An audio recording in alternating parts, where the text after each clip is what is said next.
evidence for that, which you have to discharge the onus on that. Now, in discharging the onus in different sections will be different.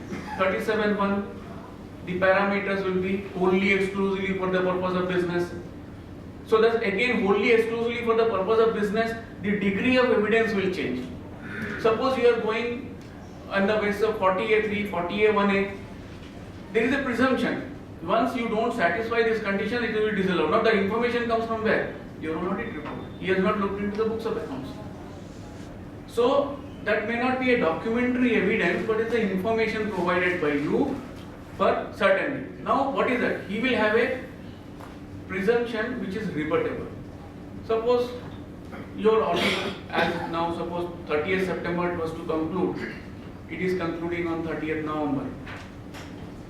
Already in some matters audit is over, but due date is extended up to 30th November.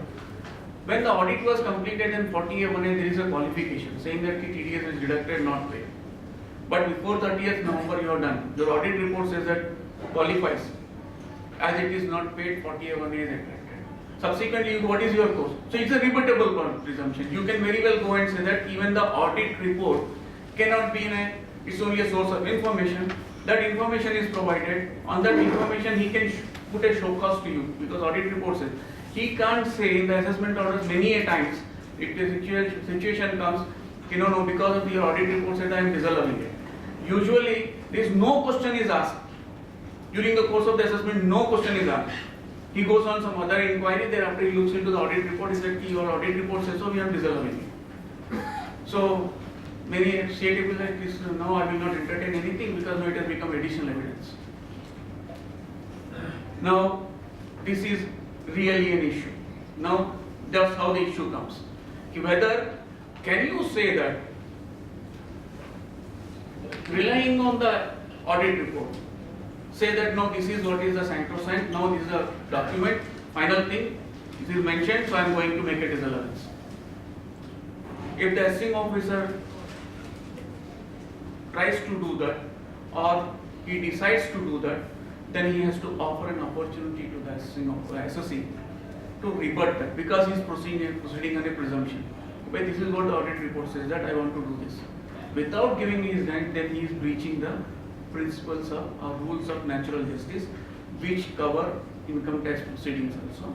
In the subsequent slide I have given Supreme Court decision in the case of Kishan Chand Chelaram is that any particular evidence which the assessing officer wants to rely and take a view which is adverse to the assessing, then he has to give an opportunity to rebut that. They say cross-examination. I am using a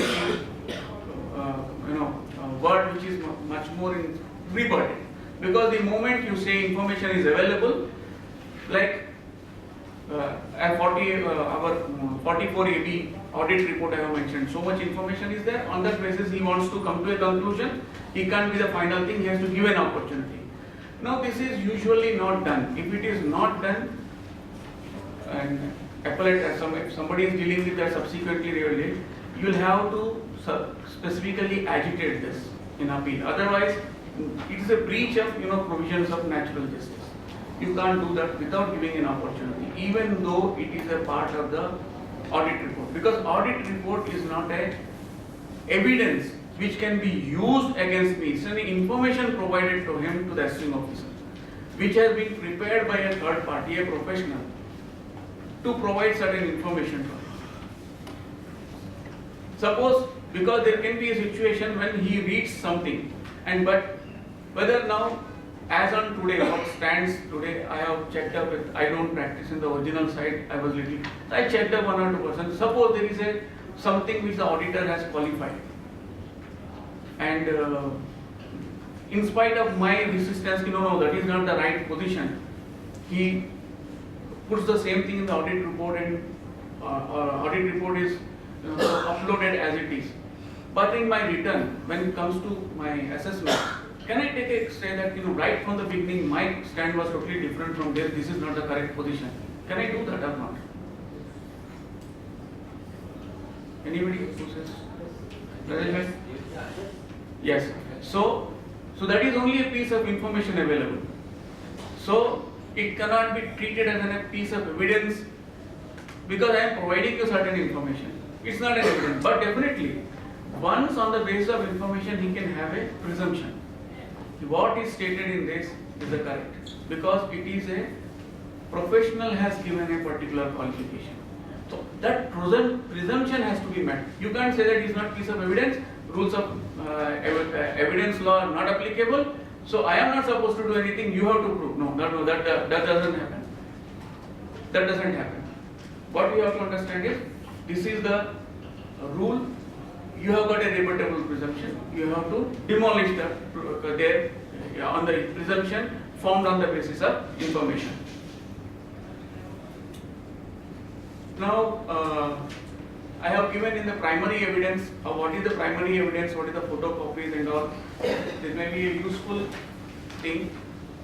Then secondary evidence, section 79, presumption with respect to certificates, certified copies and all. I will skip all this. Whenever it is relevant, I will get. Now, oral evidence and documentary evidence. Oral evidence, what is oral evidence? Are hearsay. Hearsay and oral evidence is not the same. They have got a distinct, but as far as income tax is concerned, we don't get into the hair splitting of this provision. But any statement recorded during the course of any proceedings has got a varying degrees of evidentiary value under the income tax proceedings. Any statement recorded, because there one part in which one of my slides, who is the person who can administer oath. Any statement recorded under oath, what is there? There is a provision under the court of law, what is affidavit. Now here let us deal with that part. What is oral evidence? Any person who gives an account of a particular document or a particular event, then that becomes an oral evidence. Once the oral evidence is given, usually under the trial and all, it is given in a court of law, then it is recorded. Then it is the person under who presides over while this evidence is being recorded, he certifies that. Usually in income tax we don't do it in that manner, but definitely there are certain proceedings which are concerned. That's the reason why we call assessing officer a quasi-judicial authority, because he is the person who is the presiding officer as far as the proceedings are concerned. He presides over the proceedings. So suppose he draws any, before drawing any conclusion, he will give opportunity to you to come to any conclusion. At that point of time, you given a statement. Suppose somebody comes whom he issues a 133(6) notice, then only he is calling for certain documents and all, which is collecting evidence against you. He is collecting material evidence against you, documents and all. Then he can go a step further. After looking into that, he can issue 131, call that party and record a statement. At that point of oral statement, whatever is oral was there, converted into a document statement recorded under oath, and then he uses against you. Here he proposes to use against you. Now this is all the evidence which is collected. Now somebody says in a statement, okay, you issued a notice to somebody whose name is appearing or some says something, and that person says that, no, I have heard that they are carrying on this activity in such and such place. As of now, they are not carrying out. It may be a genuine thing or not. And this reference in his statement is in a hearsay. Because if that is a position, they say, because I came across this, what is the hearsay I was going to, there was, if you all remember, there was one raid on a very big educational institution. They are running various institutions. And thereafter there was some diary was recovered, those people. So one person, one of the staff was maintaining a diary. During the diary, various names, students' names and their parent, father or mother whose name came. So all these parents were, whether they completed their children completed their courses or not, they started getting notices from the income tax department for payment of capitation fees. One or two cases which I handled, I found that if this person's name comes, if this person has deposed, your name is there, you are the person, that is, it was in court. something code was there and so many lakhs like that. I said, okay, what is to be done? Ask for the cross-examination. When the cross-examination was conducted, the question was that person, I asked the person whether you were there person who went and gave the, yes, I am the person, all this thing was there.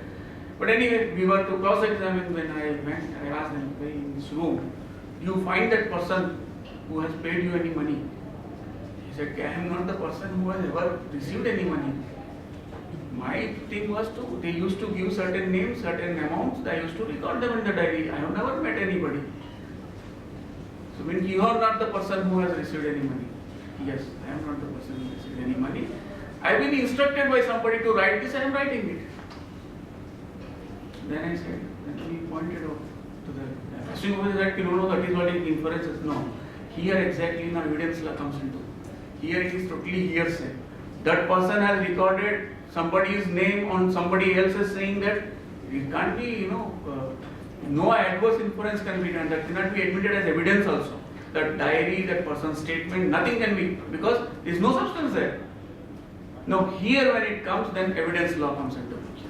Because ultimately what happens once they say that I am relying on such and such person's statement, the onus though is on you, that because now I will come here, onus part also I will just in little later I will come where comes on the assessing officer and the section 68, 69 and 69 ABA also. Here he has to now once say that this is the presumption, on that basis then you have to cross-examine. In this cross-examination he comes that this evidence law says that it is cannot be relied upon to take any adverse, and ultimately tribunal knocked off all that, looking at that there is evidence.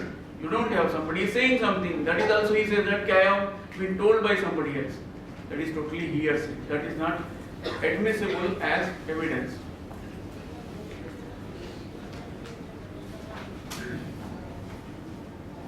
Now, admission and confessions.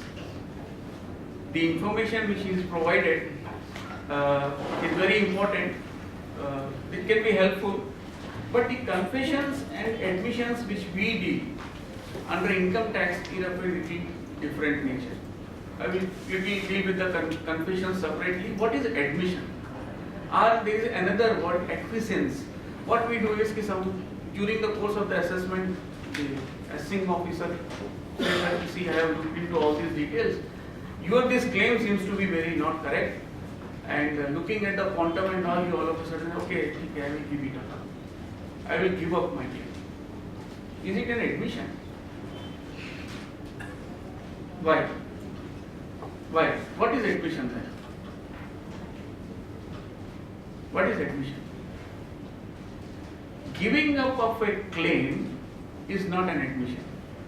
But suppose you have made a claim and you are aware of that it is not a genuine claim, and you say that yes, you have, I think I don't have a case here, I am admitting that, then you are accepting your guilt.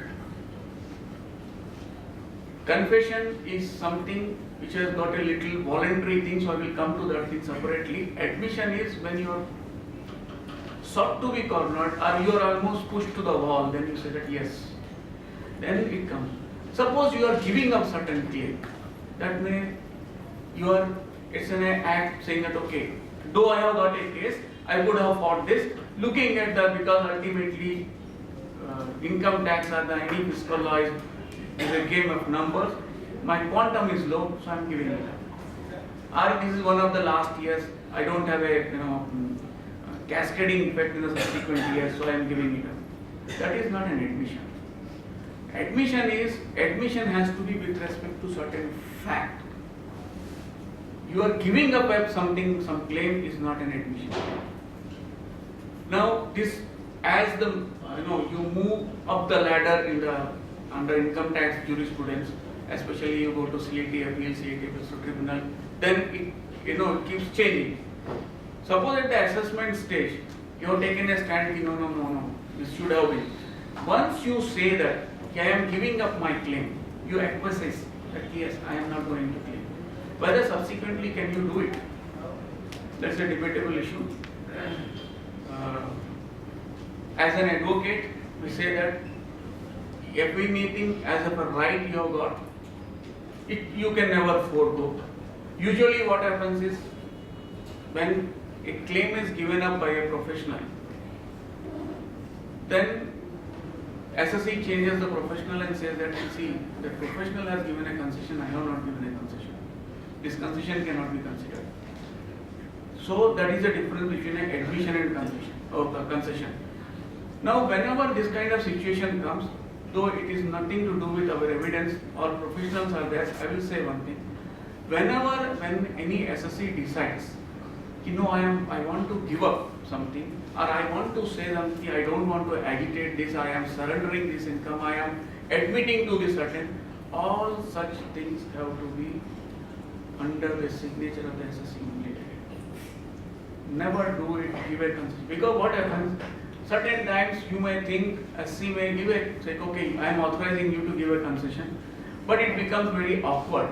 When Rahul and we have come many a times, we say that, see, that professional has given a concession. It looks very odd when you are accusing another professional brother. So better to put it the best way. Anything SC comes, draft it, put it on paper. And one more thing, whenever you are doing this, definitely consult an advocate to how to put it, because penalty consequences can be protected only in that letter. You have no need to be very clear. Many a times I have seen some people like, I have to buy mental peace and avoid litigation, I am doing it, but there are better ways of doing things also. Put that para also, but very well. You deal with when it is you are giving up a case, you should first give what are the reasons why you made a claim. What is the reasons why you made a claim? And why you want to give up now? And suppose there is any inability. There is any inability, do mention that. That is very important. In assessment stage, it may not happen. Usually, whatever once you give up, he only makes a addition. He doesn't say anything. And here one more suggestion to my president. I have suggested somewhere else also. We don't have a concept of the moment we give a letter, assessing officer doesn't give us any acknowledgement. So he usually, though our Prime Minister has started Swachh Bharat now, but they cleaning up the files, they are doing it right from the beginning. That you have considered, I am putting it. So we have to have some procedure. Whenever I give it, I should have some number, some acknowledgement from the assessing officer. You have received this. Because that letter, whether it is an admission, confession or a concession, whatever it is, that letter will reveal. If you are not admitting to any factual position, admission means accepting guilt. You have admitted that you have committed this thing wrong. If you have not committed anything wrong, where is the question of admission? Before tribunal, not in Bombay, somewhere else, this question came. Somebody had come, 10A, 10B claim was there. They thought for the subsequent years they had, 2 years they had losses. In the first year, when the assessment came, they had losses I have got in third year, fourth year, I don't know whether I will have or not. So they gave it up.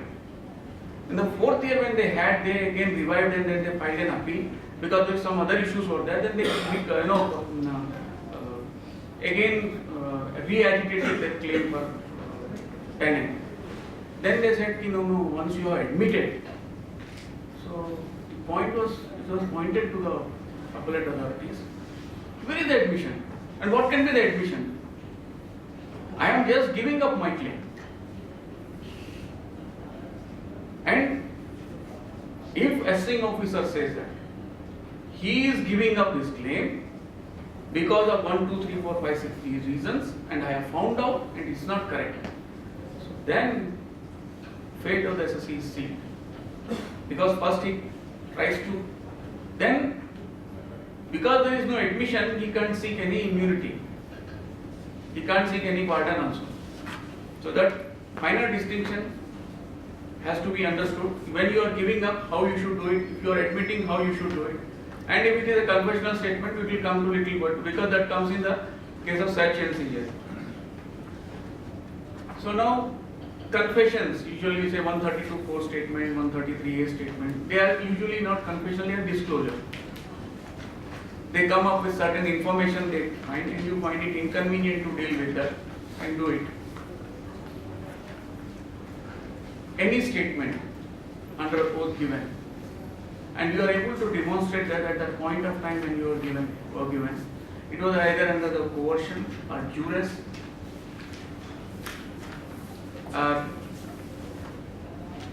you were expecting some consequences which could have been, subsequently you found that is not correct, and then you want to retract. So retraction part comes there. When in this, as if once you give a statement under oath, accepting certain position of factual position, then under law you are not permitted to go back on that. That is the situation which has to be prevailed, unless and until you are able to assail that factual position when this you give the statement. You have to, and it's a little extraordinary situation you do it. Otherwise, a sane person's statement given is to be considered as the final and correct position of fact. Because that is treated as I was referring to earlier, when postulate preposition. So that is a postulate. From there you move on. That is the you believe this is to be correct, and then you move on, whether you have income as. If you want to challenge that very basic thing, then you have to have a very, very strong and factual position to say that this position, what I have stated, was not under free and fair atmosphere, so that cannot be taken as the correct position. Anybody in the little later has got any questions? Because I know that many questions will be there on this. I will take up subsequently. Now, books of accounts, definition and all I have dealt with as well. Now I will come to a different part, which actually Ketan didn't tell me, but I have included because I am dealing with the assessment. Notice, service of notice. Service of notice is an issue because when you are dealing with assessment, as I have proceeded in my slides, I will not go by that. I will go in my own way. See, once a notice is issued, so there can be a notice under 143.2, 148.1. The parameters under 143.2 and 148.1 are different. What we understand generally under income tax. 143.2 we go by service. 148.1 is issue. Usually it is on the 31st March when it is getting time barred by 4 years or 6 years, they will issue the notice. They will serve you after 1 month, 2 months or 3 months. And then 143.2 notice, they say that if you want to initiate in 6 months, you will have to serve this. Now there are various parameters. Section 282 of the Income Tax Act deals with that. These are nothing but the CPC procedure which has been incorporated, and a service by eviction. There are certain things, many times they do it. Whenever a service by eviction you come to know as a professional, the moment it is done, now you are armed with RTI also. You should make an application. You should call for all the details which they are maintaining with respect to the eviction. That is very important because later point of time, because usually what happens when the notice is served through eviction, even the assessment order is under suppose 144, and that is also served through eviction, then these details become very important.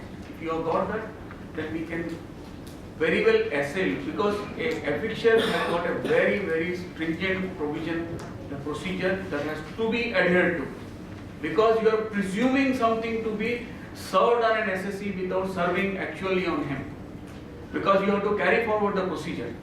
Otherwise, each and every procedure has got a time bound thing under Income Tax Act. Assessment notice has to be issued in or served on before particular time. Assessment has to be completed in particular time. Once assessment is over, then you have to serve the notice. Though there is for serving 156 notice, as such you don't find any time limit, but it has got, I will, if you get into the act, you can, after a particular period of time, they may not be in a position to enforce the demand unless and until they are lawfully they have done it, though it is unlimited. Very well, sometimes as in many matters, even Bombay High Court has also held with respect to TDS provisions and some other, whether penalty can be levied, 201 provision beyond particular limit, so that can be used. But definitely, wherever it is, the service of notice and this procedure is very, very important.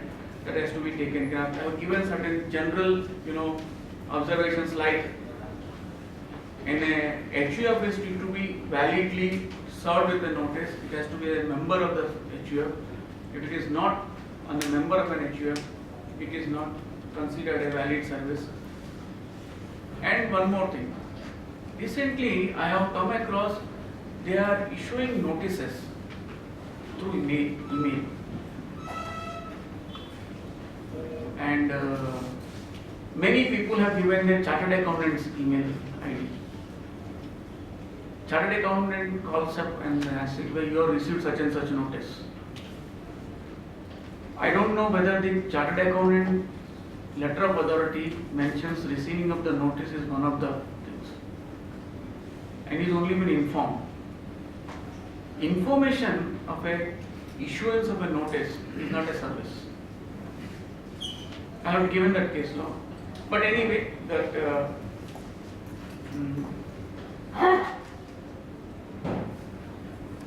one very important 296 ITR, the Delhi High Court has given for affixation what kind of procedure is to be followed. If it is not followed, it becomes bad law. And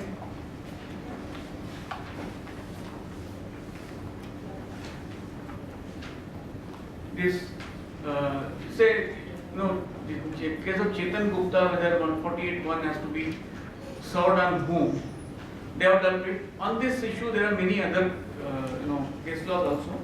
Why I have picked up this one is there it was a service neither on the employee nor the authorized agent. So they said service itself is invalid.